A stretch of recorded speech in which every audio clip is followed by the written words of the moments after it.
The voice cuts through the Friday night noise like a blade. "Yo, bartender, what's your call sign?" The laughter starts before the question even finishes. 8 Navy SEALs crowd the bar counter at the Anchor, shoulders wide, confidence wider, fresh back from deployment and ready to own the weekend. Lieutenant Marcus Hayes stands at the center, 27 years old, first deployment under his belt, drunk enough to be loud, sober enough to perform. His phone is already out, recording. Come on, seriously. You just saved that kid's life like some action movie star. You've got to have a call sign. What is it? Beer girl? Bottle opener? The crowd behind him erupts. Someone shouts about tattoos. Someone else makes a joke about stolen valor. The kind of ribbing that happens when warriors drink, and someone new becomes the target. The woman behind the bar doesn't flinch. She's smaller than any of them. Hair pulled back in a simple ponytail, black t-shirt with the Anchor logo, jeans, work boots, nothing remarkable, nothing that screams anything except bartender who's been here long enough to know where the first aid kit is. Her hands rest on the counter, still, controlled. Hayes leans closer, playing to his audience now. Everyone's watching. This is the fun part of shore leave. Fresh meat. Someone to put in their place. I bet it's something really tactical. He draws out the word, makes air quotes. Night shadow, dark angel, stormbreaker, more laughter. Someone's already composing the group chat post in their head. The woman's eyes move past Hayes, to the corner booth where Master Chief Daniel Garrett sits alone, 45 years old, gray at the temples, 3 Afghanistan deployments written in the lines around his eyes. Garrett isn't laughing. Then her gaze shifts across the room, to another corner, where Master Chief Vernon Kyle nurses a beer, 52, retired, the kind of SEAL everyone wants to be. Bronze Star, Silver Star, Legend status.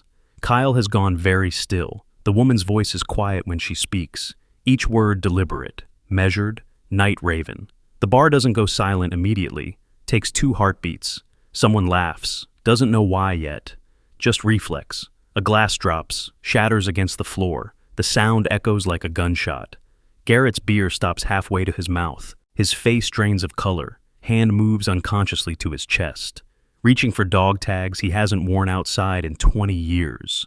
Vernon Kyle goes white, completely white. Beer forgotten. Eyes locked on the woman like she's a ghost. Hayes doesn't understand. Too young, too new, never deployed to Syria, never heard the stories whispered in ready rooms about units that don't exist, about operators who never were. He laughs louder, pulls his phone higher. Night Raven? That's the most Xbox gamertag wannabe Special Forces nonsense I've ever heard. His buddies join in, nervous at first, then louder, feeding off each other's energy. Hayes is already typing, posting to the Anchor regulars, private Facebook group. 300 members, active SEALs, retired operators, contractors, the Brotherhood. His caption writes itself. Bartender claims call sign Night Raven, stolen valor serving Bud Light. Who's gonna tell her? He hits post. In the corner, Garrett stands slowly, moves toward the bar. His voice is low, meant only for the woman. That call sign. You don't throw that around. People died carrying it. The woman meets his eyes, holds them. I know, Master Chief. I was there. Garrett's jaw works. He wants to ask more, wants to understand, but something in her expression stops him. He turns to Hayes instead. Lieutenant, delete that video. Hayes blinks. What? Why? Because you were making assumptions you were not qualified to make. Come on, Chief. You really think some bartender? I think you should shut your mouth and sober up before you do something stupid. Garrett's voice has edges now. The kind that come from 25 years of command. Delete it. Now. Hayes doesn't delete it. Waves him off. Garrett's just being protective. Old school. The video stays up. In his corner, Vernon Kyle pulls out his own phone, types a message to a number with no name attached. We have a problem. Night Raven is alive. He deletes the message immediately after sending. Muscle memory from months of operational security. The woman behind the bar returns to wiping down the counter. Her breathing follows a pattern. 4 counts in, hold for 4. 4 counts out, hold for 4. Nobody notices. But Garrett does. He's seen that breathing before. In pre-deployment briefings, in combat stress management courses, in places where panic means mission failure and operators learn to override their nervous system through pure discipline. He sits back down. watches, says nothing. The night continues around them. More drinks, more jokes, more deployment stories growing with each retelling. But something has shifted. Something that started 8 months ago. Something that's about to crack wide open. Binzarks. 8 months earlier, the office at NCIS headquarters in Quantico has no windows. Fluorescent lights hum overhead, the kind that give headaches after too many hours. Chief Warrant Officer Claire Bennett sits across from Lieutenant General Patricia Hartwick. 3 stars on her shoulders, JSOC commander, the kind of officer who doesn't waste time on pleasantries. Your team died in Syria. Hartwick's voice is matter of fact, not cruel, just stating reality. 7 KIA. Convoy ambush outside Raqqa. Someone sold your route to a Russian-backed PMC. They were waiting. Claire's face shows nothing, but her hands are still on the table, completely still, the kind of still that comes from absolute control. We trace the money, 18 months of following shell companies and Bitcoin transactions. The trail leads to Nexus Strategic Solutions. Private military contractor. They've been buying classified SEAL tactical intelligence. Not just buying. They're systematic. They know what they need, when to buy it, how to use it without getting caught. How many operators have died? Claire's voice is quiet. Hartwick pauses. At least 14. Confirmed. Probably more we haven't connected yet. The fluorescent lights hum. A clock ticks on the wall. Somewhere down the hall, someone laughs about something that doesn't matter. We need someone who doesn't exist. Hartwick slides a folder across the table. Someone with the skill set to investigate at the operator level. Someone who can blend into military communities without raising flags. Someone who's already dead. Claire opens the folder, sees her own death certificate. Syria. 2018. Listed as killed in action during convoy engagement. Official record. Department of Defense. Sealed. Your official status is KIA. We can keep it that way. Reclassify you as ghost status for strategic operations. You'd be NCIS Special Operations Division. Deep cover, no support, no backup unless you trigger the emergency protocols. Where's the leak coming from? Naval Special Warfare Base, Virginia Beach. Someone senior, someone with access to mission planning documents, someone who uses a bar called The Anchor as a meeting point. Because operators talk when they drink. Because contractors mix with active duty, because secrets slip in noise. Claire studies the file, photos of the Anchor, exterior, interior, regular customers. One face circled in red, Master Chief Vernon Kyle, retired SEAL, 25 years of service, Bronze Star, Silver Star, the kind of operator we build legends around. He meets a Nexus representative every 2 weeks. Same booth, cash transactions.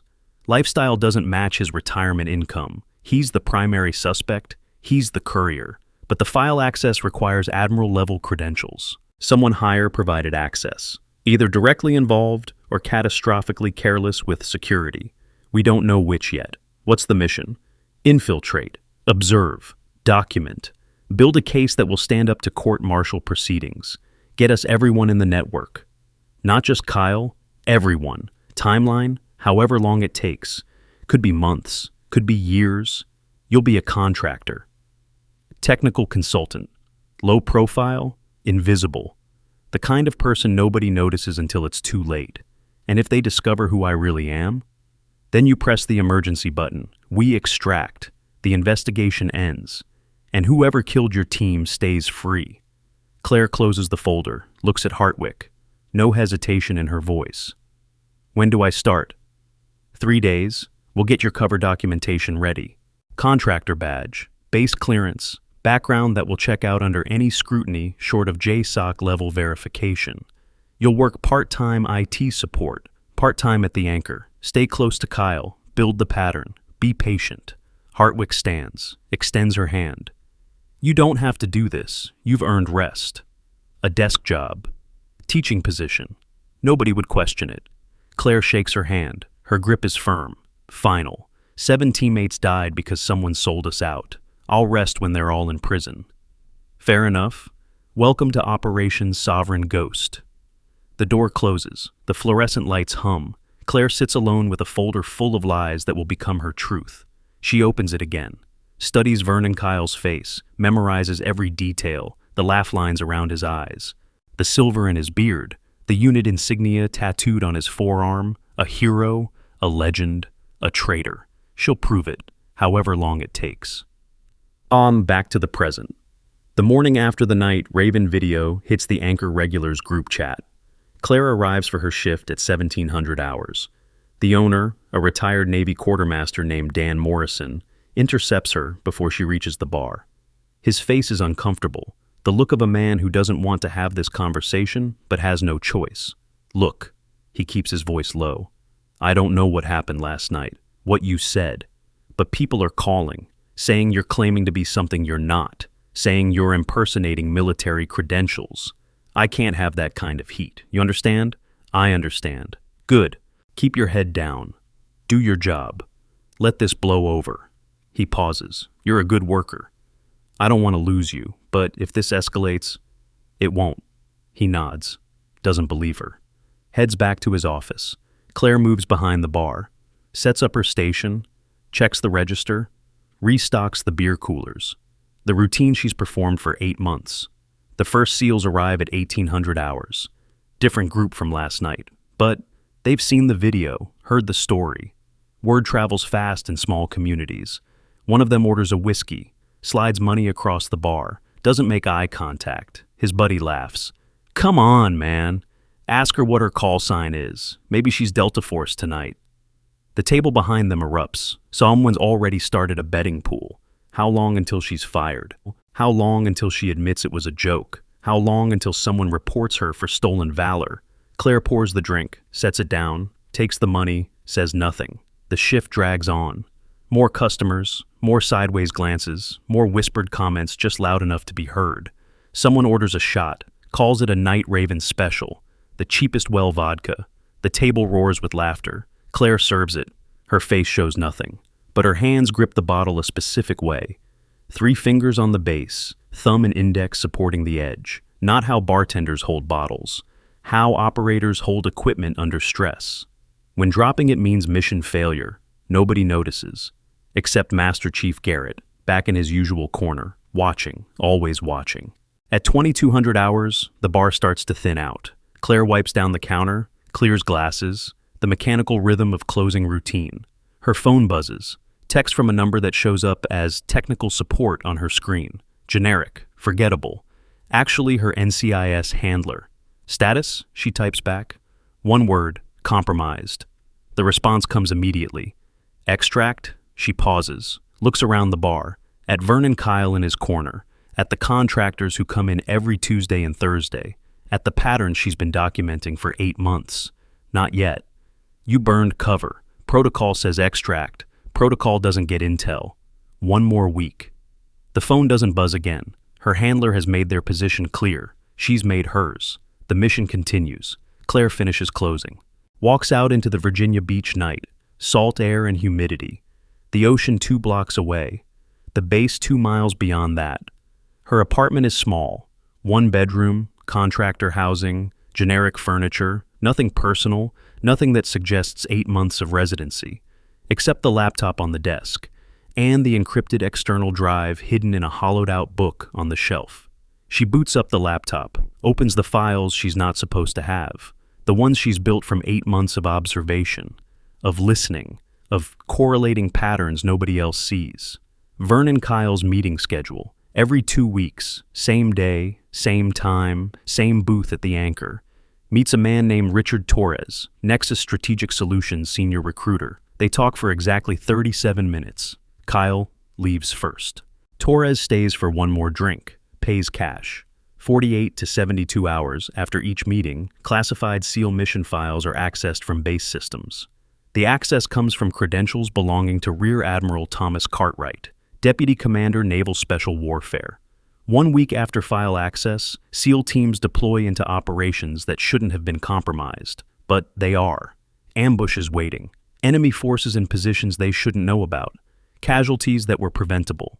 Claire has documented 5 cycles, 5 meetings, 5 file accesses, 5 compromised operations, 14 dead operators. The correlation is 93%.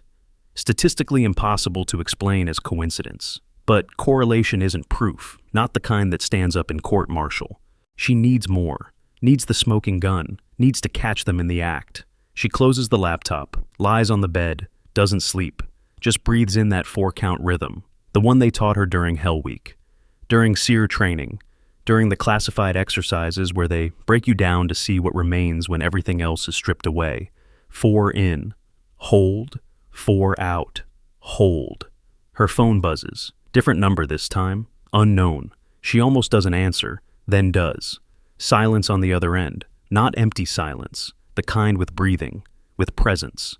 I know who you are. The voice is male, older, familiar from somewhere. You're making a mistake. Walk away, tonight, before this gets worse. Who is this? Someone trying to save your life. The Syria ambush wasn't random. Neither is what's coming next. The line goes dead. Claire sits up, plays back the voice in her head, tries to place it. Not Kyle, not Torres, someone else. Someone who knows about Syria, about Night Raven, about her. Someone in the network, someone worried. Good. Worried people make mistakes.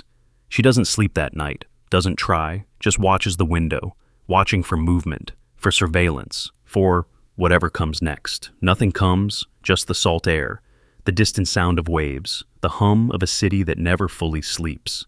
At 0500 hours, her phone buzzes again. Official number this time, Naval Special Warfare Base Security. Ms. Bennett, this is Lieutenant Commander Sarah Brooks. Base Security. I need you to come to my office today at 0900 hours. We need to discuss some concerns that have been brought to my attention. Claire types back, I'll be there. She showers, dresses, drinks coffee that tastes like cardboard, runs through the scenarios in her head. Brooks is competent, former JAG officer, moved to security after a deployment to Afghanistan where she prosecuted 3 courts-martial and got convictions on all of them. She doesn't bluff, doesn't threaten, just builds cases and executes them. This interview will be professional, thorough, and if Claire makes one mistake, she'll be arrested for stolen valor before lunch. At 0845, she arrives at the base. Her contractor badge still works. The gate guard checks her ID, runs it through the system, waves her through. She parks in visitor lot, walks to the security building, 2nd floor. Office with a nameplate that reads Lieutenant CMDR S. Brooks, Security Division. She knocks. Come in. Brooks sits behind a desk organized with military precision. Everything at right angles. No personal photos, no decorations, just files and a computer and the weight of regulations. She's 35, short dark hair, sharp eyes. The kind of officer who became an officer because she's genuinely good at the job, not because she wanted the rank. Ms. Bennett, sit. Claire sits. Brooks opens a folder, doesn't look at it, already knows what's inside. I've received multiple reports about an incident at the Anchor Bar last night, reports that you claimed a military call sign. Specifically, Night Raven. That's a classified unit designation. Do you know what happens to civilians who falsely claim military credentials? Yes, ma'am. Then you understand why I need to see documentation. Your DD-214, your service record, proof you were assigned to that unit. I can't provide that. Can't or won't. Both. The records you're requesting are classified above your clearance level. Brooks's eyes narrow. That's convenient. Ma'am, if you contact the Security Clearance Verification Office, reference my KIAC number, they'll confirm my credentials. I already did. Brooks pulls out a printout. They confirmed you have a contractor clearance. Technical systems. Nothing about JSOC, nothing about special operations, nothing that authorizes you to claim a Tier 1 call sign in a bar full of witnesses. She slides the printout across the desk. This looks like stolen valor to me, and stolen valor is a federal offense. Impersonating military personnel, claiming credentials you didn't earn. There are people serving prison time for exactly what you did last night. Claire says nothing, lets Brooks talk. Experienced interrogators know silence is a weapon. So do experienced operators. Here's what's going to happen. Brooks leans back. You have 72 hours to produce legitimate documentation proving you were assigned to Night Raven. Not hearsay, not stories, documentation, service records, orders, something with a signature and a classification marking. If you can't produce that, I'm recommending prosecution. And in the meantime, your base access is revoked, effective immediately. You're banned from entering this facility until this investigation concludes. Surrendering your contractor badge. Claire removes the badge from around her neck, sets it on the desk. Is that all, ma'am? One more thing. Brooks stands, walks to the window, looks out over the base. I've been doing this job for 12 years. I've seen real operators. I've seen people who earned their place. And I've seen civilians who want the glory without the sacrifice. Whatever you think you're doing, whatever game you think you're playing, it ends now. Because if you're lying, I will personally ensure you face the maximum penalty. And if you're somehow telling the truth, then you'll have no problem proving it. She turns back. 72 hours. Clock starts now. Understood, ma'am. Claire leaves. Walks down the hallway. Past MPs who don't make eye contact. Past offices where officers process paperwork that runs the machinery of military operations. Outside, she breathes. 4 count, hold. 4 count, hold. Her phone buzzes. Different number. Kyle's number. She's memorized it from 8 months of surveillance. The message is short. You made a mistake. She doesn't respond. Walks to her car. Drives back to the apartment. Inside, she opens her laptop. Checks the calendar. Vernon Kyle's next meeting with Torres is in 48 hours. Tuesday night, 2100 hours. Same booth at the Anchor. And she just lost access to the base. Lost the ability to observe, lost the window where she can correlate the meeting with file access with deployment schedules. 8 months of work. About to slip away because she forced the play too early. Unless she opens a secure messaging app, types to her NCIS handler, need emergency authorization. Base access critical. Target meeting in 48 hours. The response takes 10 minutes. Denied. You burned cover. Protocol says extract. We're pulling you out. Claire stares at the screen, reads it again, pulls out. After 8 months, after 7 teammates dead, after 14 operators killed by the same network. They're pulling her out. She closes the laptop, doesn't throw it, doesn't break anything, just sits there, breathing. 4 count, hold. 4 count, hold. Then she makes a decision. Orders are orders, except when following orders means letting traitors walk free. She opens the laptop again, starts planning. If NCIS won't authorize access, she'll get access another way, even if it means breaking every rule, every protocol, every regulation that's supposed to keep operators safe. Because safety isn't the mission, justice is. 48 hours later, Tuesday, 04:45 in the morning, Claire stands outside the Naval Special Warfare Base. Main gate is a quarter-mile behind her. She's approached from the south, through the tree line that borders the facility. The fence here is older, not the new reinforced sections near the gate. She's wearing dark clothes. Baseball cap. Contractor ID still around her neck. The old one that hasn't been deactivated in the system yet.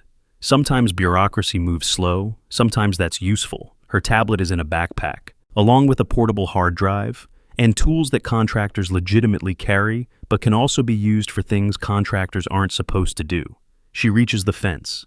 It's chain link, 12 feet high, angled supports at the top, no razor wire on this section, maintenance oversight or budget cuts, doesn't matter which. She climbs, muscle memory from 100 obstacle courses. Her hands find purchase, her boots find footholds. She's over in 40 seconds. On the other side, she pauses, listens. No alarms, no searchlights, no patrols in this sector at this hour. She moves toward the administration building, stays in shadows, avoids security cameras by paths she's memorized from 8 months of observation. Every blind spot, every gap in coverage, every window where patrol schedules create 30-second opportunities. The administration building is dark, locked, but her old badge opens the exterior door. Sometimes IT contractors need after-hours access for system maintenance. Sometimes that access doesn't get revoked as quickly as it should. Inside, she moves to the second floor. Server room. Her badge opens this door too. The servers hum. Cooling fans push air. Rows of black metal housing the digital infrastructure of an entire naval warfare command. She sits at a terminal, logs in with credentials that should have been disabled, aren't yet, pulls up audit logs, file access records, authentication timestamps. The digital fingerprints people think are invisible but never truly are. She's looking for a pattern. Kyle's meeting was last night, 2100 to 2137. Exactly on schedule. If the pattern holds, classified files will be accessed within the next 72 hours using Admiral Cartwright's credentials. She runs the search, cross-references, builds the query that will show every file touched, every login, every transfer. The terminal processes, takes 3 minutes, feels like 3 hours. Results populate. There, file access, 0300 hours. 3 hours ago. Admiral Cartwright's credentials. But the IP address traces to an access point in Building 7, not the Admiral's office, not his authorized workstation. Someone used his credentials remotely, from an unauthorized location, pulled 12 files. Mission planning documents for an upcoming SEAL team deployment to East Africa.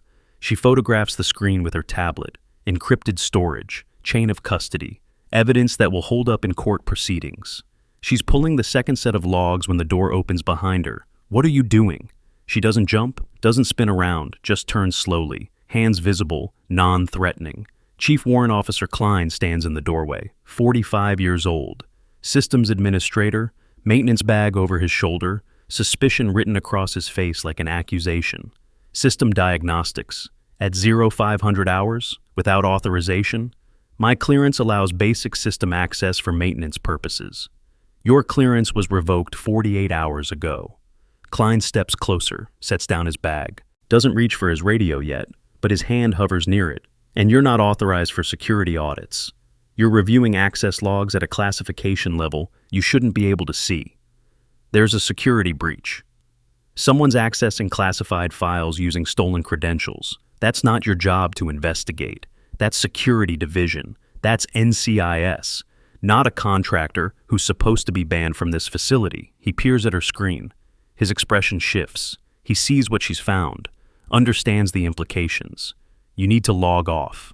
Now. Chief Klein. If someone on this base is compromising operations, getting SEALs killed, don't you want to know?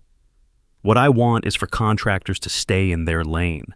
What I want is to not have to explain to my commanding officer why a civilian with revoked credentials is pulling classified audit logs at 0500 in the morning. Claire closes the terminal, stands, moves toward the door. Klein blocks her path. Not aggressively, just there. A wall of uncertainty trying to decide if she's a problem that needs escalating. Who are you really? Exactly who my ID says I am? Your ID says you're a technical consultant, but technical consultants don't break into facilities after their access is revoked, don't run security audits, don't know how to read authentication protocols at this level. Klein's voice is quiet now. Careful, I've been doing this job for 12 years. I know what normal looks like. You're not it. Maybe that's because normal is broken. Or maybe you're a plant.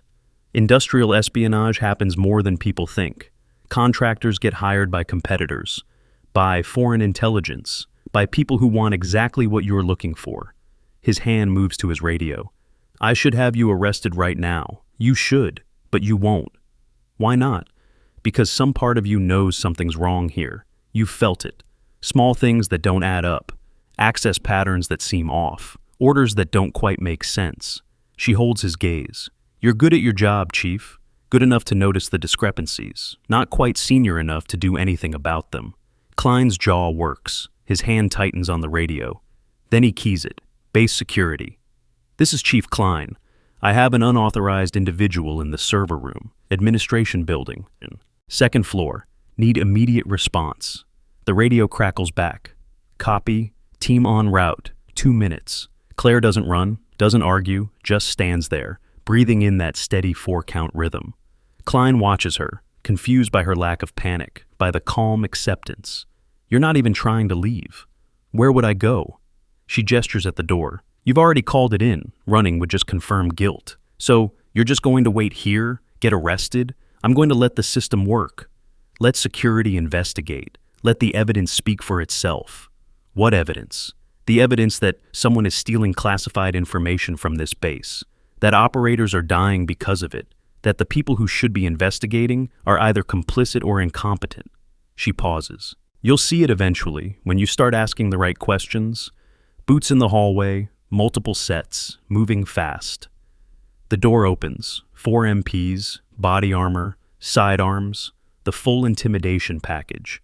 Lieutenant Commander Brooks behind them. She looks at Claire. No surprise on her face, just grim satisfaction. Ms. Bennett, I thought we had an understanding. You were banned from this facility. Yet here you are.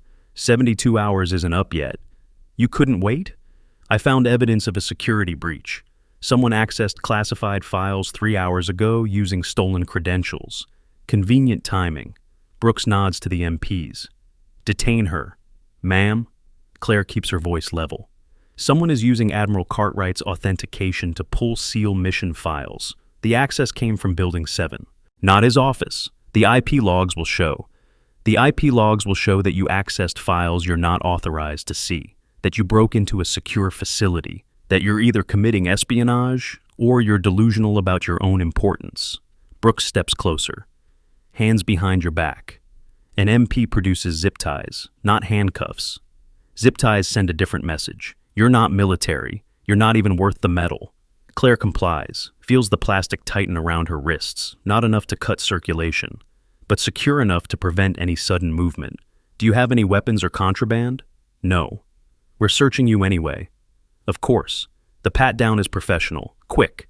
They check her pockets, confiscate her tablet, her phone, her contractor badge, even the pen from her shirt pocket. The watch stays on her wrist. Nobody thinks to check it. It's just a watch. Basic black face, military time display, nothing remarkable, except for the small button on the side, recessed. Easy to miss unless you know to look for it. Claire doesn't press it, not yet. Where are we taking her? The MP asked Brooks. Holding facility. Cell 3. I want her isolated until we can get a full investigative team together. Cell 3 is for criminal detainees, ma'am. Did I stutter? No, ma'am. They escort her out, through the hallway, down the stairs, past the security checkpoint where officers are starting to arrive for early shifts. Someone takes a photo, probably already posting it. The contractor who got arrested. The stolen valor girl who couldn't let it go. The holding facility is a low concrete building near the base perimeter. 6 cells, processing area. The smell of industrial cleaner fighting a losing battle against older odors. Cell 3 is 8 by 10 feet, concrete walls, metal bench, toilet without a lid, small window near the ceiling that shows only sky. They cut the zip ties, lock the door, leave her alone. Claire sits on the bench, lets her head rest against the wall, closes her eyes. This is the near-fail moment, the point where anyone watching would think she's finished, caught, game over. Except games have rules, and she's about to show them they've been playing the wrong game entirely. Her watch displays 05:53. In 7 minutes, she'll miss her scheduled NCIS check-in. 0600. Every day for 8 months. She's never missed one. When she does, protocols will activate, automatically. Signals will go out. People will start moving. The machinery she set in motion months ago will finally engage. In approximately 2 hours, Admiral Cartwright is going to learn something important. In approximately 3 hours, Vernon Kyle is going to learn something worse. And in approximately 4 hours, everyone who laughed at the bartender claiming a call sign is going to understand what happens when you underestimate quiet professionals. She breathes. 4 count, hold. 4 count, hold. Somewhere above her, through the small window, a jet screams across the sky. Training flight. Young pilots learning to push machines to their limits, trusting that the system has their backs. Most of the time it does, but not always. Not when corruption comes from the top. Not when the people meant to protect the system are feeding on it. The door opens. Brooks enters, carrying a file folder. She sits on the opposite end of the bench, opens the folder, doesn't speak immediately. Claire waits. Silence is a weapon that cuts both ways.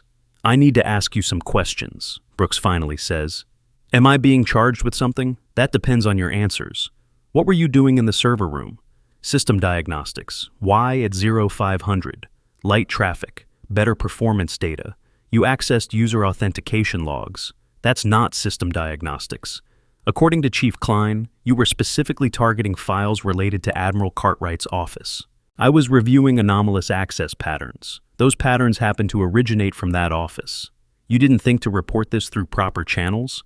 I was gathering data to determine if there was anything worth reporting. That's not your job. Brooks sets down the folder. Your job, such as it was, involved basic IT support, not security audits, not espionage. Actually, Claire meets her eyes. My contract specifically requires me to report security vulnerabilities. That's standard language for anyone with system access. Accessing an admiral's files isn't reporting vulnerabilities. It's a federal crime.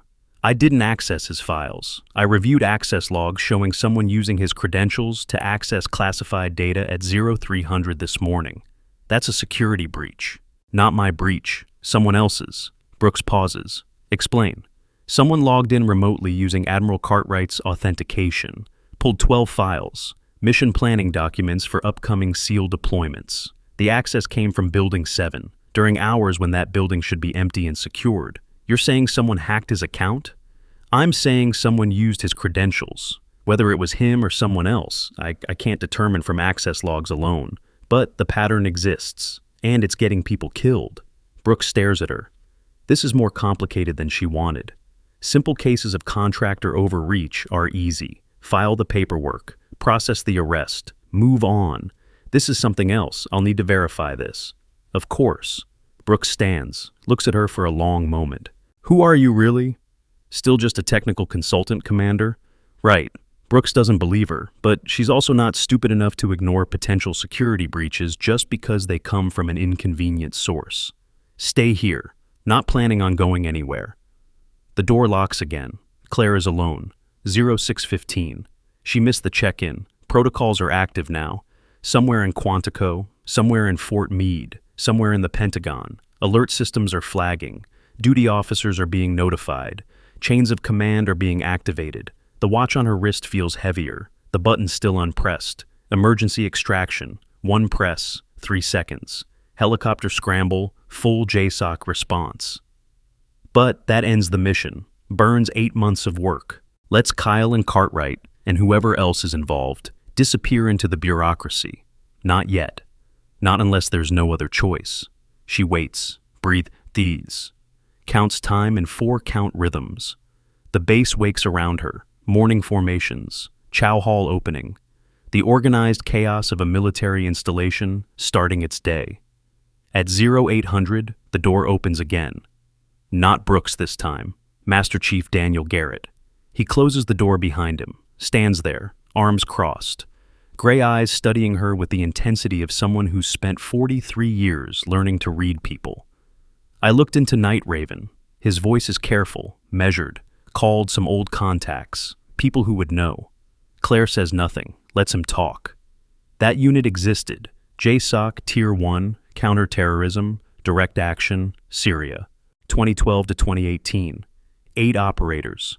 All listed KIA in 2018. Convoy ambush outside Raqqa. He pauses. Except the official casualty count was 7, not 8. Someone survived. Someone they couldn't account for in the public record. He sits down beside her, not crowding, just present. You moved wrong when I mentioned the call sign that first night. Heard it and your shoulder tensed. Grip tightened. That's recognition. That's personal history. He leans forward slightly. Who are you really? Claire makes a calculation.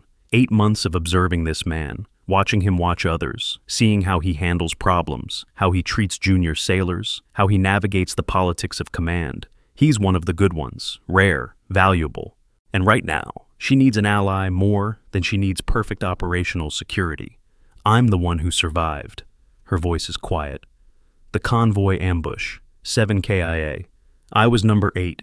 They listed me as killed in action because it was easier than explaining why I wasn't. Why weren't you? Because I was blown clear of the kill zone when the first IED detonated. Landed in a drainage ditch. Unconscious, half dead, bled out waiting for Casevac. Woke up in a field hospital 3 days later. My team was already buried. Garrett's face shows nothing, but his hands tighten slightly. The only tell. I'm sorry. They sold us out. Claire continues. Someone sold our route, our timing, our composition. Russian-backed PMC was waiting, had our entire convoy mapped. Every vehicle, every position, perfect ambush. Nobody should have known that information, but somebody did. Somebody did. And I've spent 2 years finding out who. Following the money, building the case.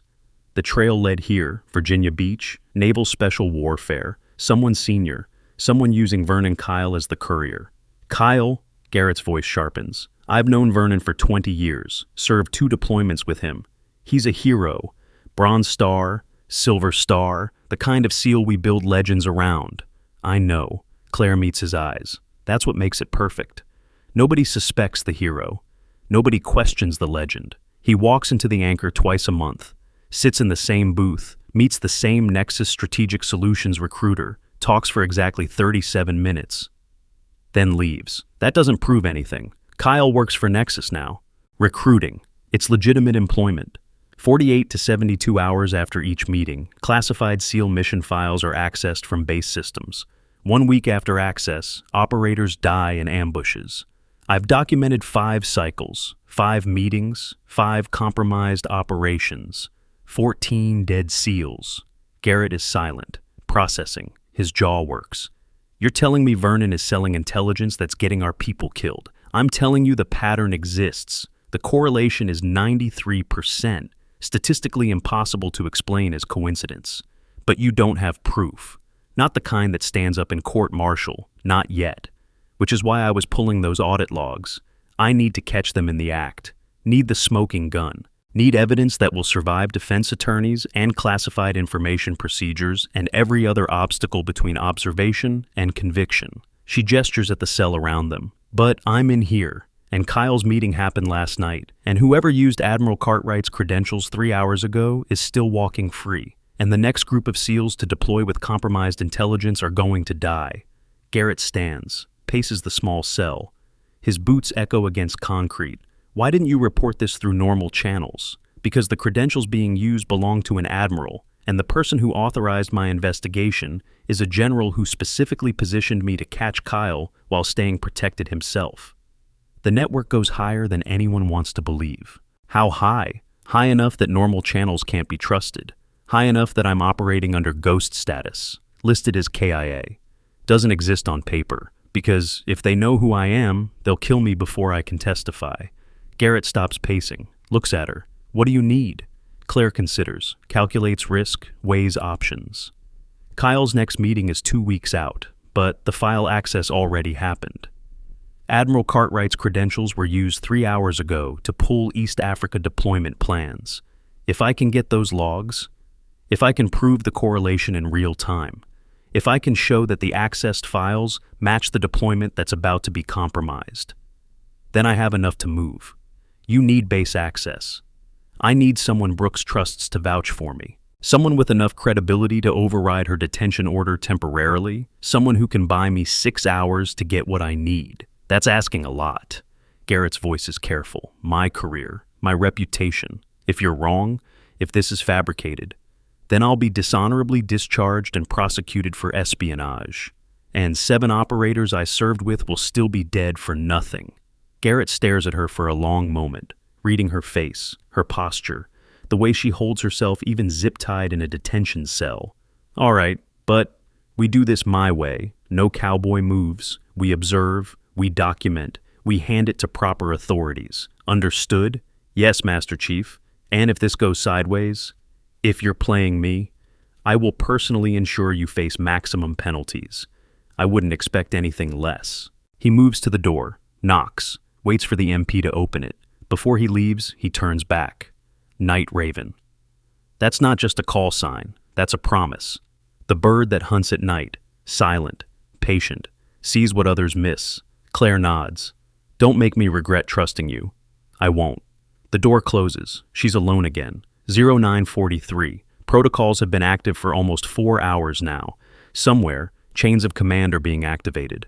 Somewhere, people are making decisions about response. But Garrett might move faster, might buy her the hours she needs to finish this. She closes her eyes, breathes. 4 count, hold. 4 count, hold. The watch on her wrist displays the time in steady digital precision. The button's still unpressed, still waiting. Not yet. Not unless there's no other choice. Because the mission isn't survival. The mission is justice. And justice is patient. 90 minutes pass. Claire sits motionless on the metal bench. The concrete wall cold against her back. The high window shows morning sky turning from gray to blue. Somewhere beyond these walls, the base continues its routines. Training exercises, maintenance schedules, the daily machinery that keeps warriors ready. She counts her breathing. 4 in, hold, 4 out, hold. The rhythm that kept her alive in Syria, that kept her focused through 8 months of invisibility, that will carry her through whatever comes next. The door opens. Lieutenant Commander Brooks enters. Her expression is different now. Not hostile, not friendly, something in between. The look of someone whose certainties have developed cracks. Chief Klein verified your claims. Brooks sits on the bench, doesn't open a folder this time, just speaks directly. The access logs show exactly what you said. Admiral Cartwright's credentials, 0300 hours. Building 7 terminal, 12 classified files pulled. Mission planning for East Africa deployment. Claire says nothing, waits. Master Chief Garrett also came to see me, made a very compelling case about security threats, about patterns I should investigate, about giving you supervised access to verify your findings. Brooks leans back against the wall. I don't trust you. I want that clear. Everything about this situation screams problems, but I also don't ignore evidence when it's staring me in the face. So, here's what's going to happen. You get 6 hours. Supervised release. Master Chief Garrett will accompany you. You will document whatever you claim to have found. You will hand it to me, and then proper authorities will take over. If you deviate from that plan by even 1 step, you go back in this cell and stay there until the JAG finishes processing your case. Understood? Understood, Commander. Brooks stands, calls for the MP. Release her. Supervised custody of Master Chief Garrett. 6-hour authorization. 0900 to 1500 hours. Log it. The MP unlocks the cell. Claire stands, walks out into the hallway where Garrett waits. He hands her a body camera, small, clips to shirt collar. Everything you see gets recorded. Everything you document goes through official channels. We're building a case that will stand up in court, not cowboy justice. Clear? Clear, Master Chief. They walk across the base, morning sun warm on their shoulders. Personnel moving between buildings, young sailors jogging in formation, the normalcy of military life continuing around them. Nobody knows what's about to break open. Garrett leads her to Building 7. Administrative offices, mostly empty at this hour. Support staff doesn't arrive until 0900. The terminal room is small, 6 workstations, authentication required for access. Garrett swipes his card. The door clicks open. Show me. Claire sits at a terminal, logs in with credentials that technically still work. Pulls up the access logs Klein showed Brooks. But this time she goes deeper, cross-references, builds the timeline that connects meetings to file access to deployment casualties. Here, she points at the screen. Vernon Kyle meets Richard Torres at the anchor. Every 2 weeks. I have 8 months of observational data. Meeting dates, times, duration, always consistent. She pulls up another window. 48 to 72 hours after each meeting, these files are accessed, always using Admiral Cartwright's credentials, always from unauthorized terminals, always mission planning documents for upcoming SEAL operations. And the operations get compromised? Garrett leans closer. 1 week after file access, casualties. She displays a third window, correlation matrix, 5 cycles, 5 meetings, 5 file accesses, 14 operator deaths. The statistical probability of this being coincidence is 0.03%. Garrett stares at the screen, his jaw tight. Holy cow, there's more. Claire pulls up financial records. These took time to compile, following money through shell companies and offshore accounts. But the pattern emerges. $380,000 transferred to accounts linked to Vernon Kyle over 18 months. Payments always within 1 week of file access, always in amounts that match intelligence value. Kyle's being paid to courier intel. Garrett's voice is flat. After 25 years of service, after becoming a legend. He's selling out his brothers for money, not just money. Claire displays another file, medical bills. Kyle's daughter has leukemia. Treatment costs exceed $2 million. Insurance doesn't cover experimental therapy. He's paying for her to live. That doesn't excuse it. No, it doesn't. But it explains it. And it makes him vulnerable. People protecting family are predictable. They follow patterns. They take risks they wouldn't normally take. She closes the windows, turns to face Garrett. Kyle's next meeting is 2 weeks out, but the file access already happened, which means a SEAL team is about to deploy with compromised intelligence. We have maybe 1 week before they walk into an ambush. unless we move now. What do you need? Visual confirmation that Kyle is meeting Torres, audio intercept of their exchange, proof that they're coordinating intelligence transfers. Combined with the access logs and financial records, that's enough for arrest and prosecution. When's the next meeting? Tonight, 2100 hours. Kyle changed his schedule, moved it up. He's spooked, knows something's wrong. This might be his last handoff before he disappears. Garrett checks his watch. 12 hours. We need to inform Brooks, get official authorization, set up proper surveillance. There's no time for proper authorization. By the time we get clearances and approvals, Kyle will be gone. This is the window. Tonight. 6 hours from now. You're asking me to run an unauthorized surveillance operation on a retired Master Chief. I'm asking you to help me stop a traitor before more operators die. Garrett is silent, the weight of the decision visible in his face, in the tension around his eyes. Finally, he nods. Tonight. But we do it smart. Audio only. Visual confirmation. No contact. No confrontation. We observe and document. Then we hand it to Brooks.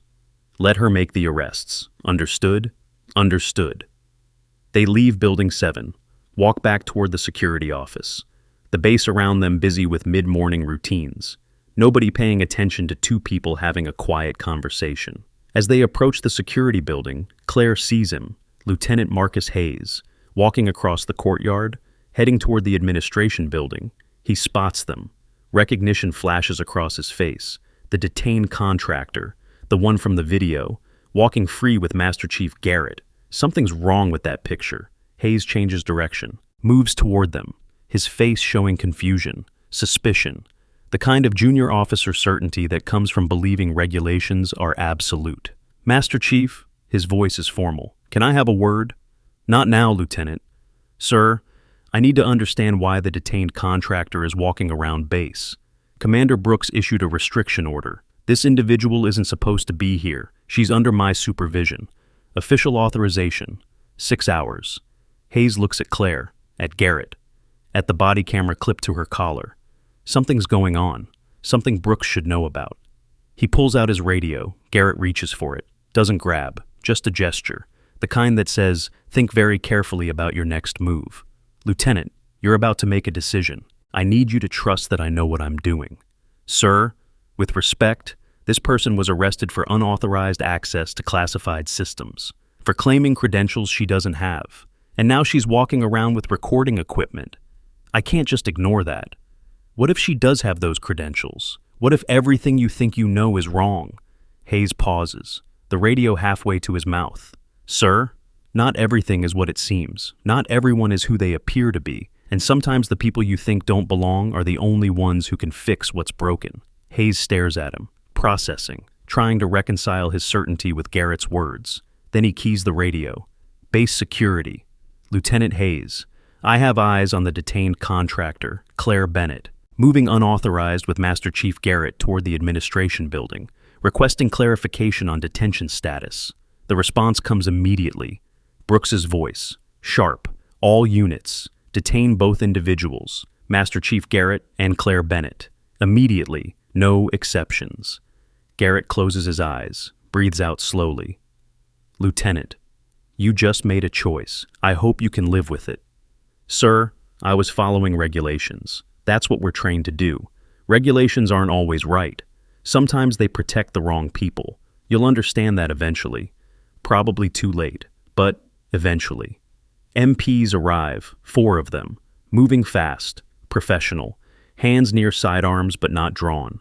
The kind of approach that says this is serious but not yet dangerous. Master Chief Garrett. Claire Bennett, hands where we can see them. Garrett complies immediately. Claire does the same. They're zip-tied again. Both of them. Walked across base in full view of morning personnel. Past formations, past offices, past the chow hall where SEALs are finishing breakfast.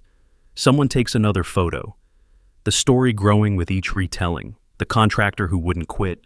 The Master Chief who got pulled into her delusions. The collapse of credibility in real time. Back to the holding facility. Different cells this time. Garrett in cell 2, Claire in cell 3. A concrete wall between them, but close enough to talk if they needed to. Brooks arrives 10 minutes later. Her face is controlled fury. 6 hours. I gave you 6 hours, with one very simple instruction. Document your findings. Hand them to me. Let proper authorities handle it. She looks at Garrett through his cell door. And you, 25 years of exemplary service. I've read your file. 3 combat deployments, multiple commendations, the kind of NCO we build the Navy around. Why would you throw that away for this? Garrett doesn't answer immediately. When he does, his voice is quiet. Because I've spent 25 years learning to recognize when something's wrong. And right now, everything about this situation is wrong. Not her. The system. The system is keeping operators safe. The system is protecting whoever's selling intelligence to private military contractors. The system is letting people die while we process paperwork and wait for authorization that will never come. Because the people who need to authorize it are the ones committing the crime. That's a serious accusation. It's a documentable fact. Check the logs she showed you. Check the correlation data. Check the financial records. Or keep arresting people who are trying to help and watch more SEALs die in ambushes that shouldn't be possible. Brooks is silent, her jaw tight. You have 6 hours before transfer to JAG. Both of you. If you can't produce real documentation proving this conspiracy exists, you'll both face charges for unauthorized surveillance, breaking detention orders, and whatever else I can add to make sure this stops. She leaves. The door locks. The facility returns to its baseline quiet. Garrett's voice comes through the wall. Muffled but clear enough. Still think this was worth it? Claire responds, her voice equally quiet. Tonight at 2100 hours, Vernon Kyle is going to meet Richard Torres. They're going to exchange information that will get SEALs killed. And we're going to sit in these cells and let it happen because regulations say we're not allowed to stop it. So, that's a yes. That's a yes. Silence for a moment. Then Garrett speaks again. What happens now? Now we wait. My missed check-ins. The protocols activate. People start moving. The machinery I set in motion 8 months ago finally engages. We just have to trust that it happens before Kyle finishes his handoff and disappears. And if it doesn't, then 14 dead operators become 20. And the people who sold them out retire wealthy and comfortable, and nobody ever knows. More silence. Claire checks her watch. 1100 hours. 4 hours until Kyle's meeting. 6 hours until JAG transfer. The margin's getting tighter. She closes her eyes, breathes. 4 count, hold. 4 count, hold. The watch button sits unpressed. Emergency extraction. 1 press. 3 seconds, full response, but that ends everything. Burns the mission, lets the network survive. Not yet, not unless there's absolutely no other choice. She waits. 1400 hours, 3 hours in detention, 3 hours until Kyle's meeting, 2 hours until JAG transfer. The margins have collapsed. Claire sits motionless, the concrete wall cold. The high window showing afternoon sky, blue and clear, and completely indifferent to what happens in this cell. Then she hears it, distant at first, growing louder, the distinctive sound of helicopter rotors, multiple aircraft, heavy, moving fast. Not standard base traffic. These are coming in hot. The kind of approach that suggests emergency or authority, or both. Garrett's voice through the wall. You hear that? I hear it. That's not routine. No, it's not. The sound grows, closer now. 4 distinct rotor signatures. Blackhawks. The sound she's memorized from 100 combat insertions. From deployments where that sound meant extract or reinforcement or salvation. They're landing on base. The facility shakes slightly as the helicopters touch down somewhere nearby, then silence. Engines spooling down, doors opening, boots, multiple sets, moving with purpose, coming closer. The facility door opens, voices in the hallway, sharp, authoritative, the kind that don't ask questions. Just give orders. Where are they? Cell 2 and Cell 3. Open them. Both. The cell door unlocks, swings open. 2 MPs stand there. Behind them, more personnel. And behind them, someone Claire recognizes. Lieutenant General Patricia Hartwick. 3 stars on her shoulders. JSOC Commander. The woman who authorized Operation Sovereign Ghost 8 months ago. She looks at Claire. No surprise on her face. Just acknowledgement. Chief Warrant Officer Bennett, we need to talk. Now. They escort her out. Not zip ties this time. Not restraints. Just professional military courtesy. the kind given to someone with authority. Garrett is brought out of cell 2. He sees the generals, 3 more flag officers behind Hartwick, 2 major generals, 1 brigadier, all wearing service dress, all moving with the precision of people who command thousands. His eyes widen. He recognizes one of them, Major General Patricia Chen. He served under her 20 years ago before the stars, before either of them were who they are now. They're moved to a conference room in the security building. Larger space, table, chairs, room for the command structure that's about to take over. Brooks is already there, her face pale, confused. Nobody told her 4 generals were inbound. Hartwick wastes no time. Commander Brooks, I'm Lieutenant General Hartwick, JSOC.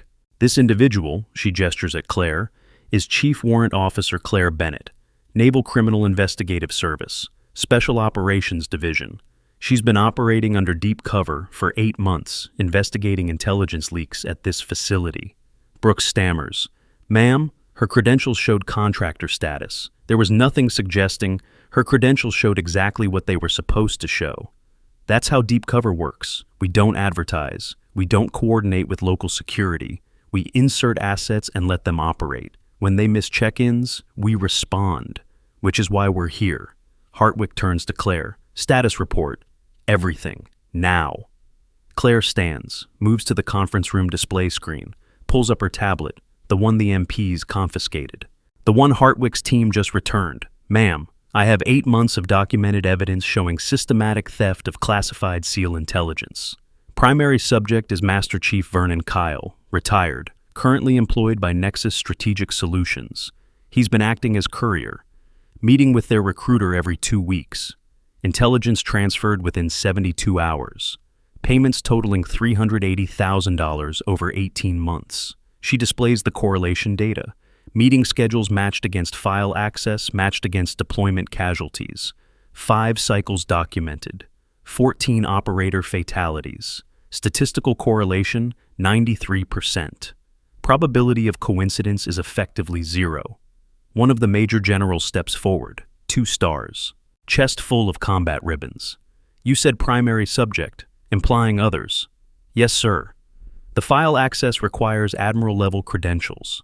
Someone provided Kyle with access, either directly involved or catastrophically negligent. The credentials belong to Rear Admiral Thomas Cartwright, Deputy Commander, Naval Special Warfare. Where is Admiral Cartwright now? Brooks checks her terminal. On base, ma'am. His office in the administration building, meeting with staff. Hartwick doesn't hesitate. Detain him. Full security escort. No communication devices. No warnings. Do it quietly. I don't want him knowing anything until he's in custody. 2 MPs move out immediately.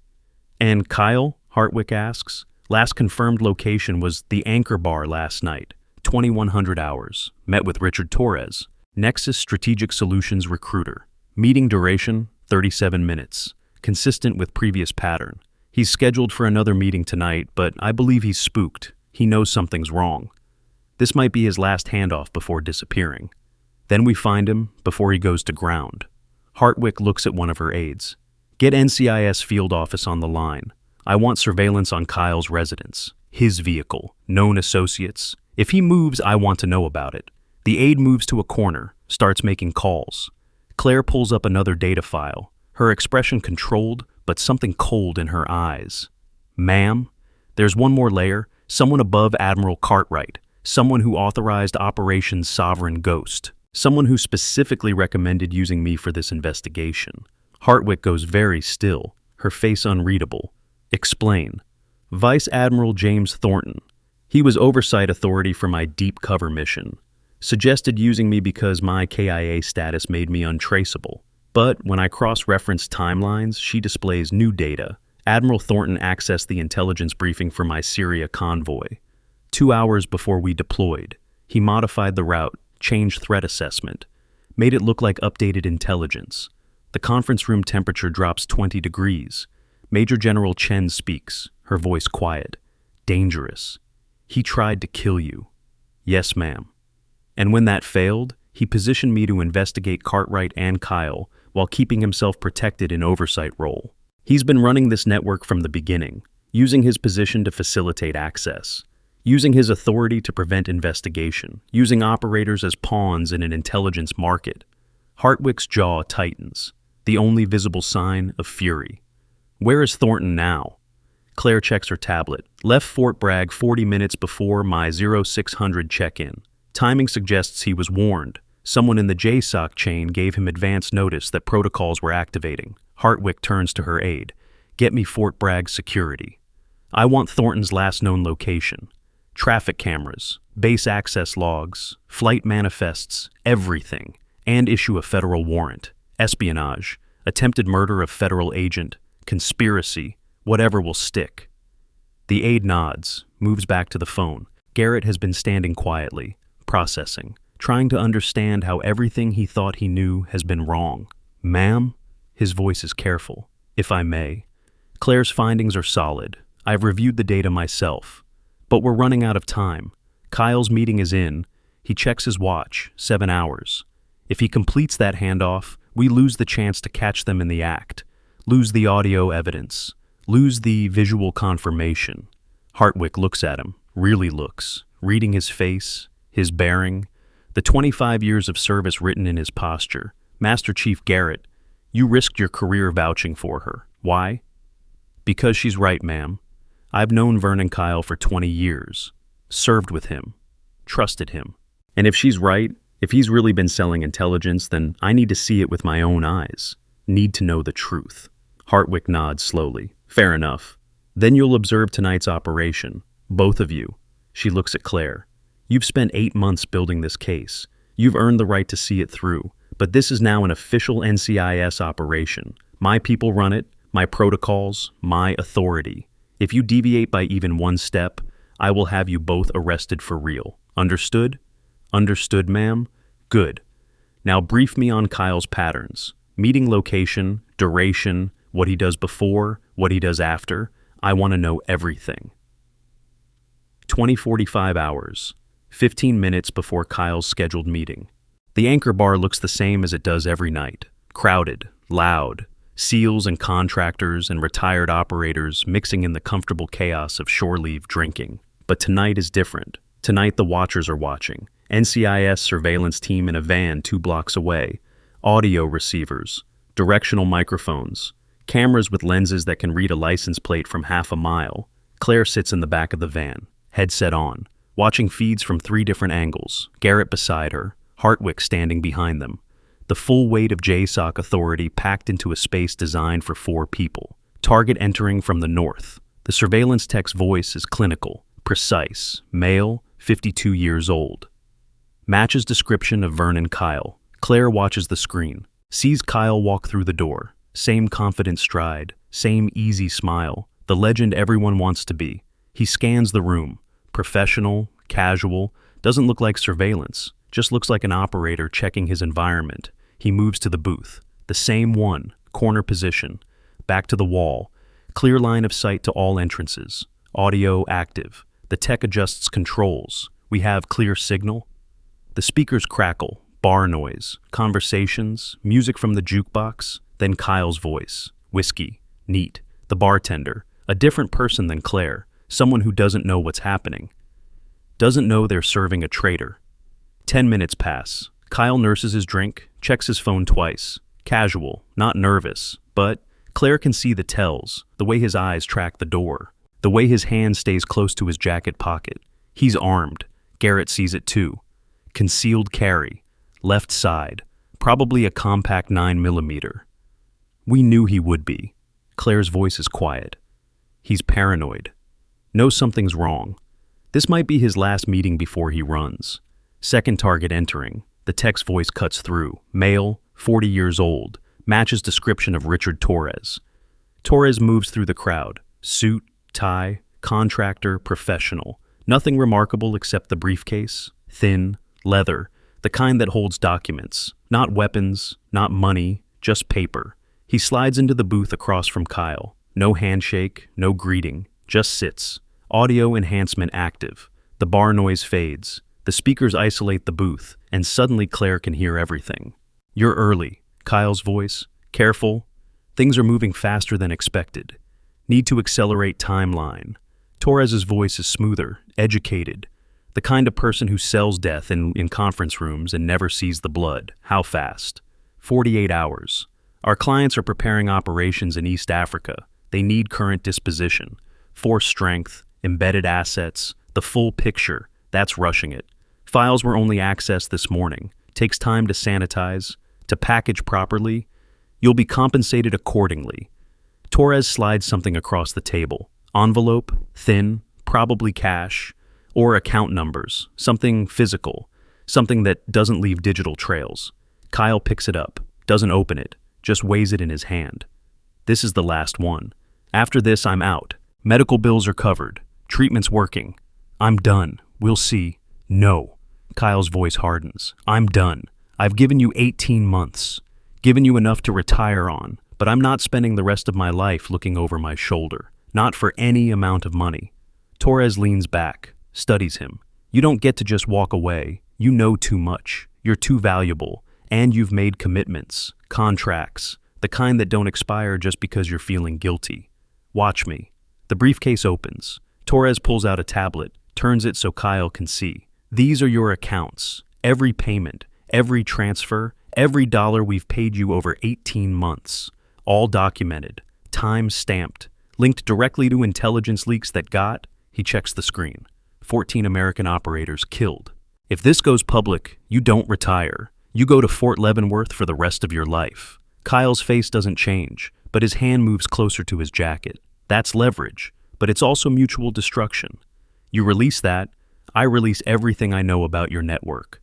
Names, accounts, operational details, who hired you, who pays you, every Russian-backed PMC contact you've ever used.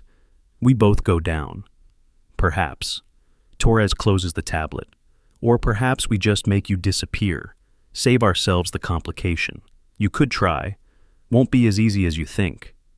The tension in the booth is visible even through the camera feed. Two men who've worked together for 18 months, who've gotten rich on blood, who've reached the point where partnership ends and survival begins. Claire watches. Records, documents, this is it. The confession, the acknowledgement, the proof that will stand up in any court in any jurisdiction. We have enough. Hartwick's voice is quiet but absolute. Move in, now. The NCIS team exits the van. 6 agents, body armor, sidearms drawn but held low, professional, efficient. They enter the anchor, move through the crowd. Nobody notices at first, just more people in tactical gear, not unusual near a naval base. Then they reach the booth. Vernon Kyle, Richard Torres, federal agents. You're both under arrest. The bar goes silent, not gradually, instantly, like someone cut the power on the jukebox and every conversation simultaneously. Kyle looks up, sees the agents, sees the tactical gear, sees the guns. His hand moves toward his jacket. Don't.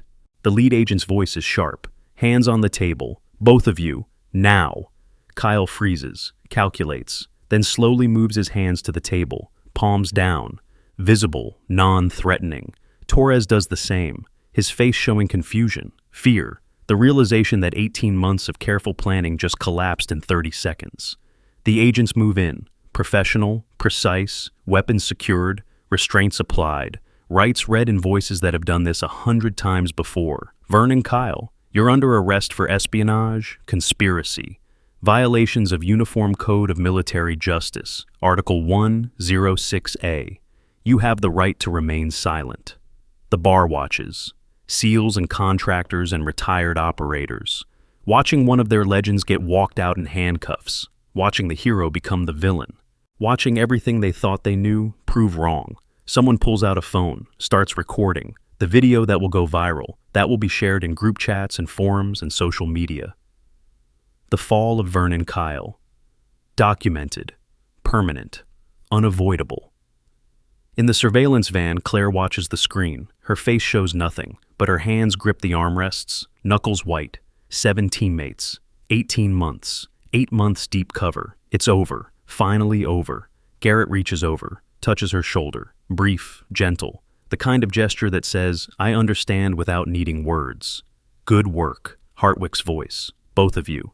This doesn't end here. We still have Cartwright. We still have Thornton. We still have a network to dismantle. But tonight, you got the courier. You got the proof. That's a win. Claire nods, doesn't trust herself to speak. The agents escort Kyle and Torres out of the anchor, into waiting vehicles. Doors close, engines start. They disappear into Virginia Beach traffic, heading toward federal detention, toward prosecution, toward justice. The bar slowly returns to life. Conversations restarting, music playing, but different now, quieter, more subdued, the weight of what just happened sinking in. Claire removes her headset, steps out of the van, breathes night air, salt and humidity and the distant sound of waves. Garrett joins her. They stand in silence for a moment. "Thank you," Claire finally says, "for believing me, for risking your career, for helping when nobody else would. Didn't do it for thanks, did it because it was right." Garrett's voice is quiet. "Vernon was my friend, served with him, trusted him. Learning he was a traitor, that's going to stay with me. But knowing we stopped him before he got more people killed, that helps. Little bit, not much, but enough." He turns to face her. "Your team, the ones who died in Syria, they'd be proud." Claire doesn't respond, just nods, the weight of grief and vindication mixing in ways she can't fully process yet. Hartwick approaches. "We need you both back on base. Full debrief, documentation, official statements. This is just the beginning. The arrests, the investigations, the court-martials. It's going to take months, maybe years. You'll both be witnesses, primary sources. Your testimony will make or break these cases." "Understood, ma'am." They drive back to base. Through gates that open automatically for vehicles with JSOC authority, past buildings dark, except for duty offices, past formations areas where tomorrow morning young sailors will stand and never know what happened tonight. The debrief takes 4 hours. Every detail, every observation, every piece of evidence built over 8 months. Claire recounts meetings, timing, financial transactions, the correlation data that proves pattern beyond doubt. Garrett provides context. Military procedures, chain of command, why the evidence matters, why it will stand up in prosecution. By 0300 hours, they're finished, exhausted, wrung out, operating on adrenaline and coffee, and the knowledge that the mission is finally complete. Almost complete. "Ma'am?" Claire addresses Hartwick as they prepare to leave.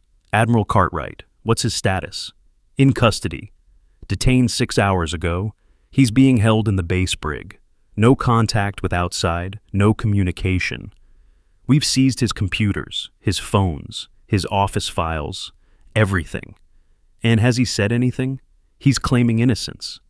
Says his credentials must have been stolen, that he had no knowledge of the intelligence leaks, that he's being framed." Hartwick's expression shows exactly how much she believes that. We'll see how long that story holds when we show him the evidence. The correlation data, the financial links, the testimonies. He'll break. They always do. What about Thornton? Still in the wind? Federal marshals, FBI, NCIS? Everyone's looking. But he had a head start. Probably out of the country by now. False passport, new identity. The kind of extraction that takes planning, which means he knew this was coming. Knew when to run. Someone warned him, yes. Which means there's at least one more person in this network. Someone with access to operational protocols. Someone high enough to know when check-ins are missed, when responses activate. Someone who can tip off a 3-star admiral with enough advance notice to disappear cleanly. Claire is silent for a moment, processing the implications. So, this isn't over. No, it's not. Kyle and Cartwright and Torres are just nodes. The network is bigger, deeper, more protected than we thought. Thornton is the next target, but he won't be the last. Hartwick hands Claire a folder. This is your next assignment. If you accept, hunting Thornton, building the case against whoever helped him escape, dismantling whatever remains of this intelligence market, it's going to take time, going to be dangerous. You'll be back under. Different identity, different cover, could be months, could be years. Claire opens the folder, sees surveillance photos, financial records, travel logs, the beginning of a new hunt. I'll do it. No hesitation. Whatever it takes. However long. I thought you might say that. Hartwick almost smiles. Take 48 hours. Rest. Process. Say whatever goodbyes you need to say. Then report to Quantico. We'll brief you on the next phase. Yes, ma'am. Dismissed. Both of you. They leave. Walk across the base under stars that are starting to fade toward dawn. The sky lightening from black to gray. A new day preparing to break. Garrett stops at his vehicle. You're going back under, yes? Different person, different life, different mission, yes. You ever get tired of it? Being someone else, living in shadows, never getting the recognition, never getting to be yourself. Claire considers. The question deserves honesty.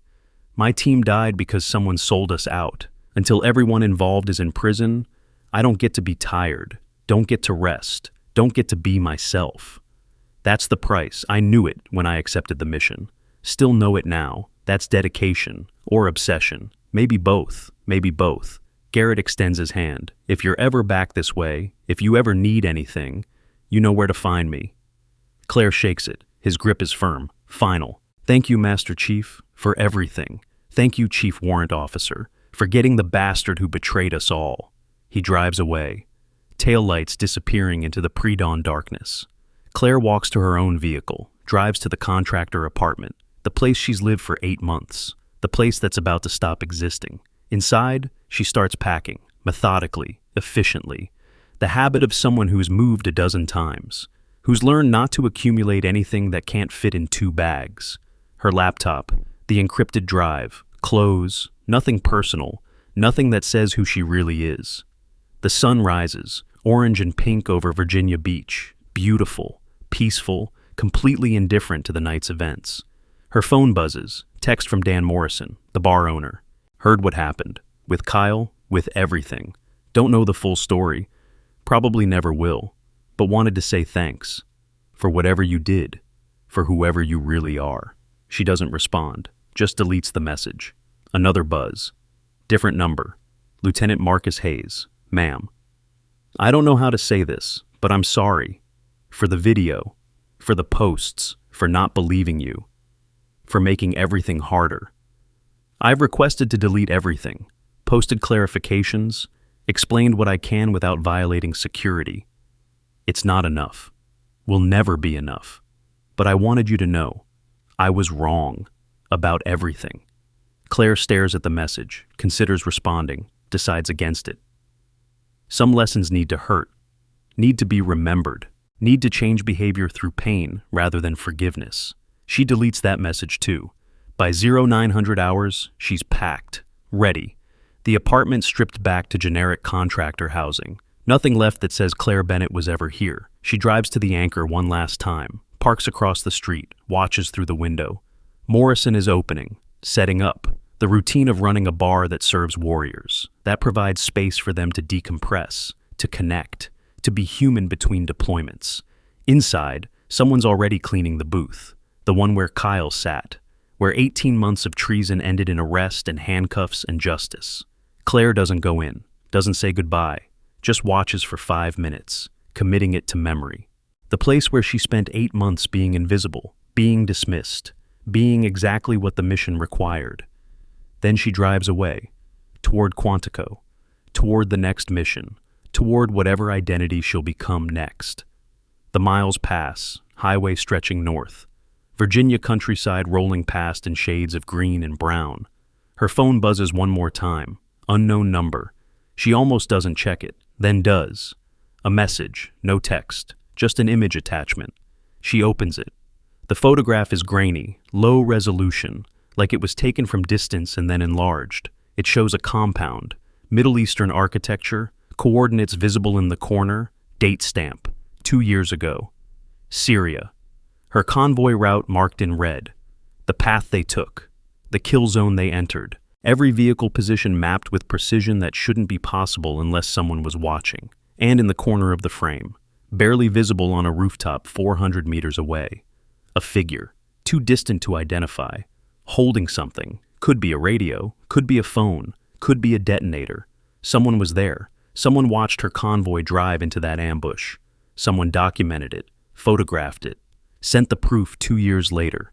The message appears below the image.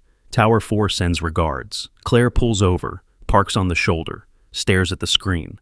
Tower 4, not Thornton, not Cartwright, not Kyle, someone else, someone above all of them, someone who orchestrated Syria, who's been watching this entire time, who's letting her know they're still out there.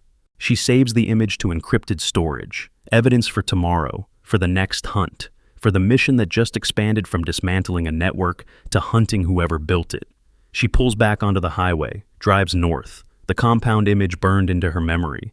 Justice isn't loud, it's patient, it moves in shadows, it breathes in four-count rhythms. It wears whatever face necessary to get close enough to strike, and it never stops, never rests, never quits. Until every corruption is burned away, until every operator who died because someone sold intelligence is accounted for, until the system that's supposed to protect warriors is worthy of their sacrifice. Tower 4 thinks they're safe, thinks distance and time and careful planning protect them. They're wrong.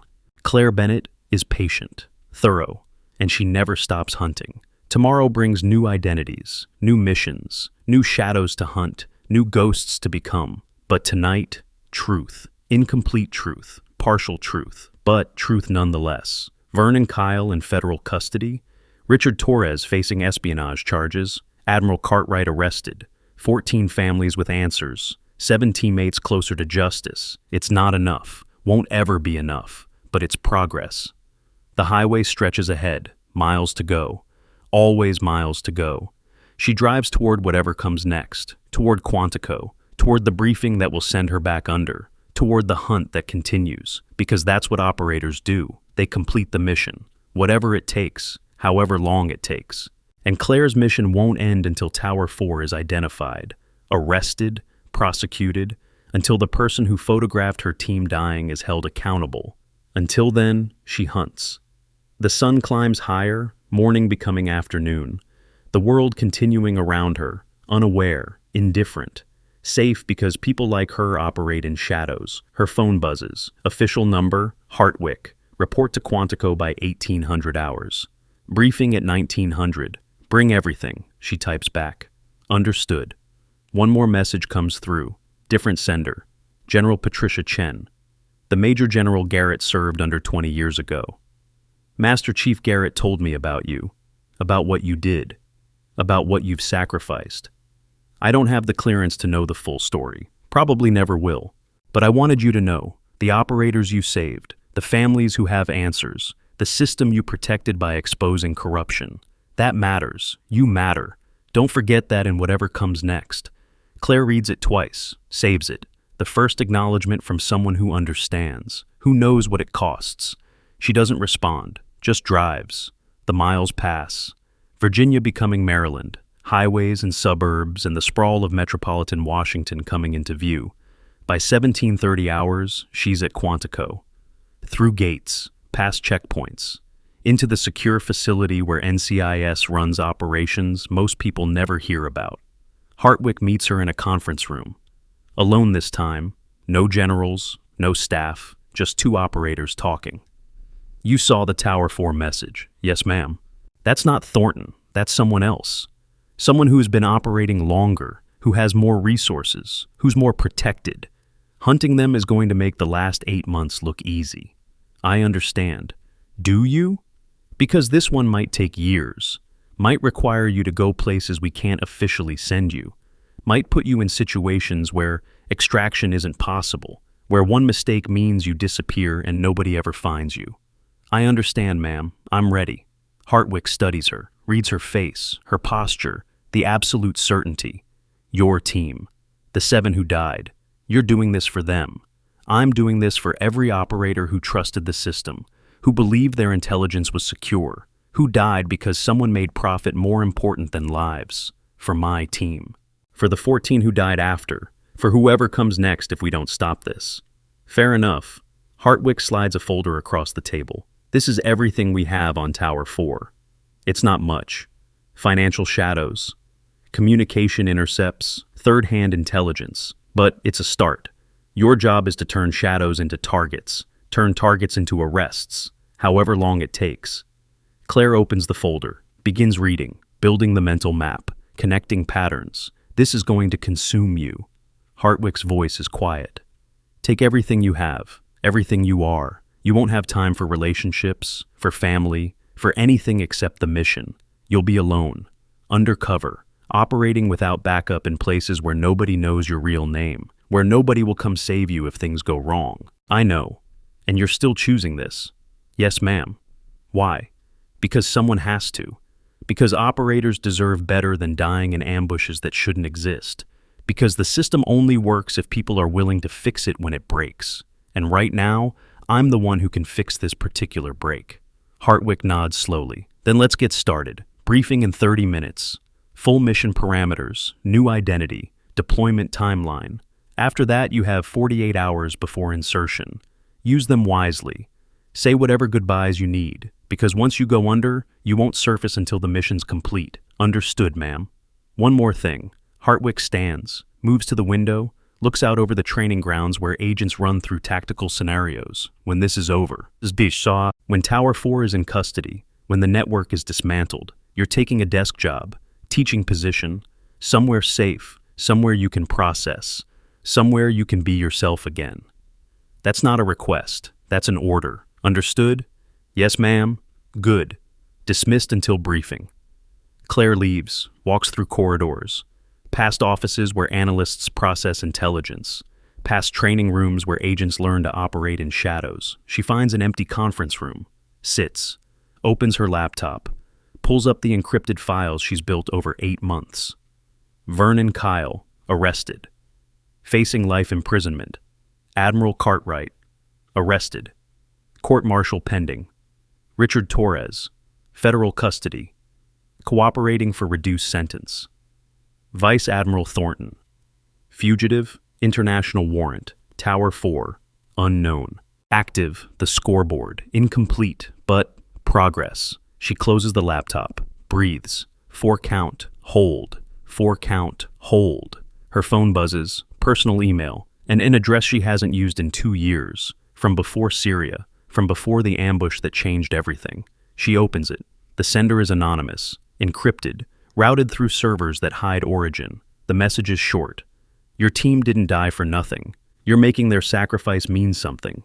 Keep going. We're watching. We're supporting. You're not alone. No signature, no identification. Just acknowledgement from someone who knows, who understands, who's operating in the same shadows. She deletes the email, erases all traces, but the words stay. The reminder that somewhere, others are fighting the same fight. That she's part of something larger than one mission, one network, one hunt.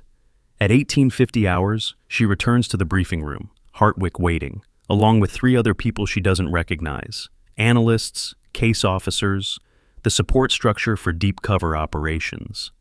They're younger than she expected, mid-30s, the kind who spend their careers building identities that will never bear their real names. Who create financial histories that trace back to childhoods that never happened.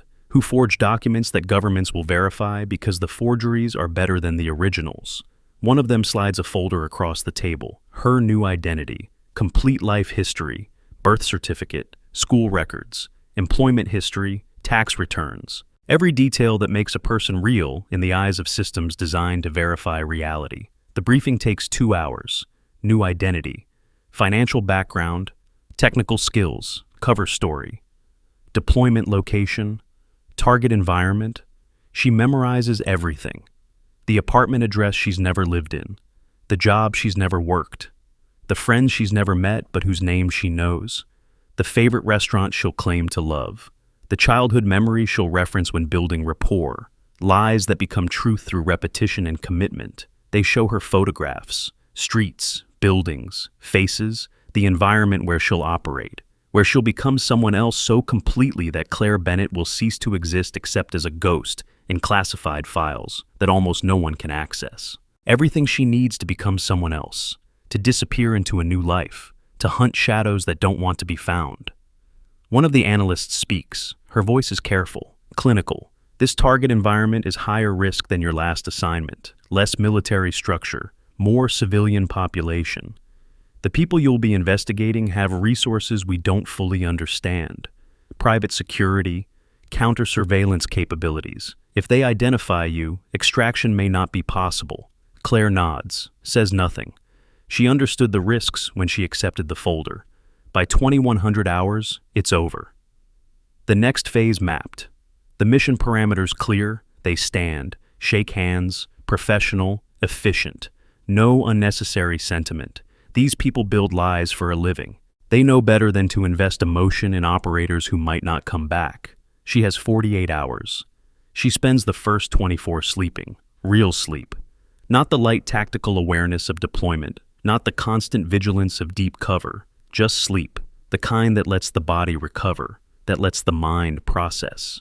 But the dreams come anyway, they always do.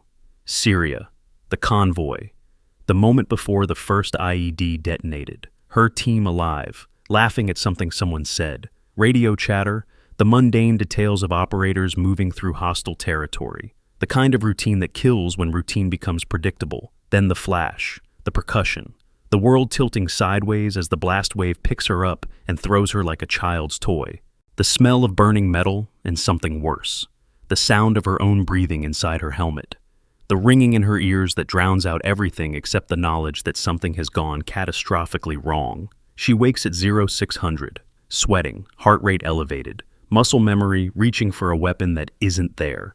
The dreams are getting worse. Or maybe they're not getting worse. Maybe she's just noticing them more now that the mission in Virginia Beach is complete, now that she has time to process instead of suppress. When she wakes, 30 hours remain. She showers, dresses in civilian clothes, jeans, t-shirt, running shoes, the kind of anonymous outfit that doesn't draw attention, doesn't suggest military, doesn't suggest anything except ordinary. She drives to Arlington, to the cemetery where 7 names are carved in stone, 7 operators who died in Syria, who are listed officially as combat casualties, who the world thinks died in a firefight that couldn't be prevented. The drive takes 40 minutes. Highway traffic, suburbs, the sprawl of metropolitan Washington, giving way to the ordered rows of white headstones that mark where warriors rest.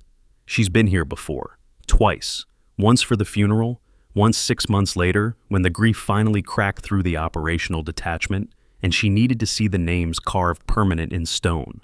She parks in the visitor lot, walks through the cemetery, past thousands of graves, past hundreds of years of American service members who traded their lives for abstract concepts like freedom and security and the belief that some things are worth dying for. Her team's memorial is in Section 60, the newer section, where the wars in Iraq and Afghanistan are documented in rows of stones bearing dates from 2001 forward. She stands in front of the memorial, reads their names, remembers their faces, their voices, their jokes, the way they moved, the way they fought, the way they trusted their intelligence and walked into an ambush that never should have happened. Staff Sergeant Marcus Chen, 29, loved terrible movies and good coffee, could field strip any weapon blindfolded. Had a daughter he'd never met because she was born 3 weeks after he died. Sergeant First Class David Rodriguez, 32, amateur photographer, sent pictures home from every deployment, said he wanted his kids to see the world through his eyes. The camera survived the blast. The memory card didn't. Chief Warrant Officer 2, James Mitchell, 37, quiet, professional, the kind of operator who made everyone around him better just by being present. Left behind a wife who'd been married to him for 15 years and said she'd never remarry because he was the only man who could make her laugh. Technical Sergeant Robert Washington, 28, medic, saved 3 lives in a firefight 6 months before Syria. Couldn't save himself when the IED turned the vehicle into shrapnel and fire. Master Sergeant Thomas Bradley, 41, oldest on the team, father figure to the younger operators, had a philosophy about service that he'd explain over whiskey. Something about how the job isn't about glory. It's about standing watch so others don't have to. Sergeant Andrew Sullivan, 26, youngest, fresh off his 2nd deployment, still believed in the absolute rightness of the mission, still thought that operators who did their job right came home. Syria taught him different in the worst possible way. Chief Warrant Officer 3, Michael Foster, 35, second in command, Claire's friend. The one who made her promise that if something happened to the team, she'd make sure their families knew they didn't die for nothing, that their sacrifice meant something. She made that promise. She's keeping it. I got Kyle. Her voice is quiet. Just her and the stone. Cartwright's next. Then Thornton. Then Tower 4. However long it takes. I'm not stopping until everyone who sold you out is in prison.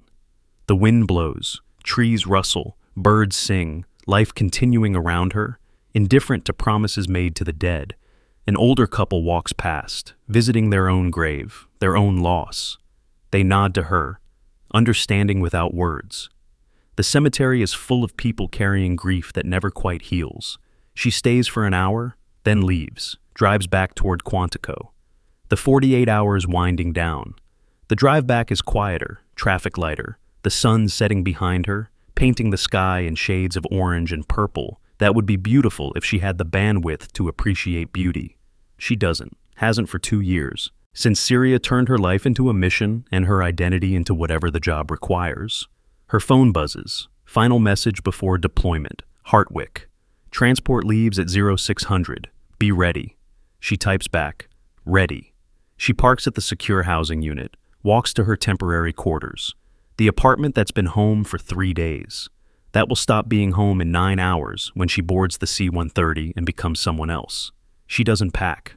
Already did that. Everything she needs fits in a small duffel bag. Clothes, documents, the tablet with encrypted files. Nothing personal. Nothing that can't be abandoned if extraction fails. She sets an alarm for 0430. 2 hours to prepare. To transition from Claire Bennett, Chief Warrant Officer, NCIS Special Operations, to whoever she's becoming next. The hours pass in meditation, in controlled breathing, in the mental preparation that operators use to compartmentalize emotion and focus on mission parameters.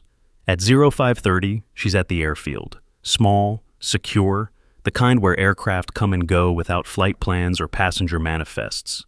The air is cool, pre-dawn darkness, stars still visible above the runway lights, the smell of jet fuel and hydraulic fluid, the mechanical sounds of aircraft preparing for departure.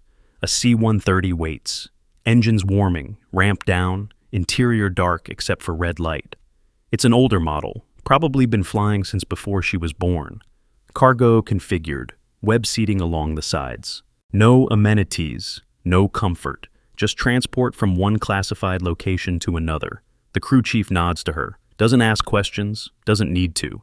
People who board aircraft at 0530 at secure airfields aren't the kind who explain themselves. Hartwick is there, final send-off. She's in uniform, not the service dress from yesterday. Combat fatigues, like she's heading to the field. Maybe she is.